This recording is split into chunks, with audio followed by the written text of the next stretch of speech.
This is what it's like hiking the famous active volcano Acatenango in Guatemala and staying overnight. We woke up bright and early to meet at Tropicana hostel at 7:15 a.m. You don't have to be staying at the hostel to book the tour for 79 USD. It comes with all this except snacks, a bag, and other small things. This is what I wore to start: TNA shorts, a workout tank, and a thin sweater and hiking shoes. I packed warm layers and a jacket in my bag. They serve a pretty good breakfast to start your day. Tropicana also has really great views on their patio. They had a lot of hot coffee, tea, juice, and so much fresh fruit. They also had a self-serve trail mix bar for an extra boost on the hike. After breakfast, you can line up to rent things you're missing. I got a medium backpack, Daniel got large. I was oblivious and thought my little Herschel would be enough, but the 4-liter water they give you is so heavy.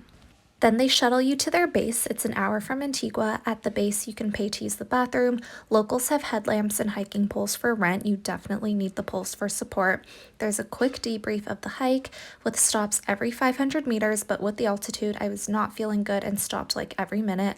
This is me smiling and oblivious of what's to come after the first rest stop. There were so many stairs going straight up. The elevation gain is no joke here. I was feeling dead, but still smiling at the second rest point.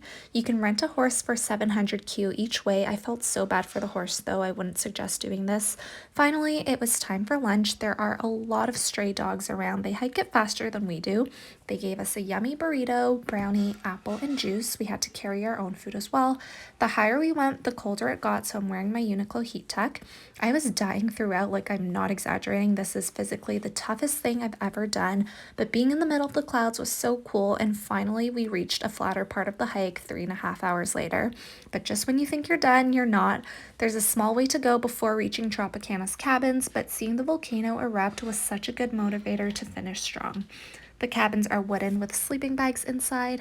I was in a group of 6 with 2 strangers, and we were packed so tight it was not comfortable, but what an experience. They also gave us instant noodles, but we packed it. The guides cooked for us. There's one shared toilet, so bring your own toilet paper. It was a low of 1 degree, so I'm layering up now. A fleece layer is recommended, and I'm wearing my Uniqlo heat tech leggings. Watching the sunset with eruptions every 15 minutes was unreal and something I'll never forget. I was too tired to do the optional shorter hikes before dinner, but the views were still amazing.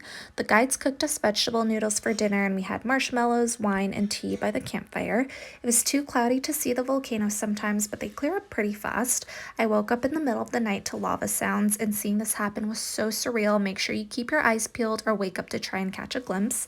We hiked back down in the morning, and going down such a steep slope is so hard on your knees. I'm still sore to this day, but so proud of myself for pushing through. If you have any questions, let me know.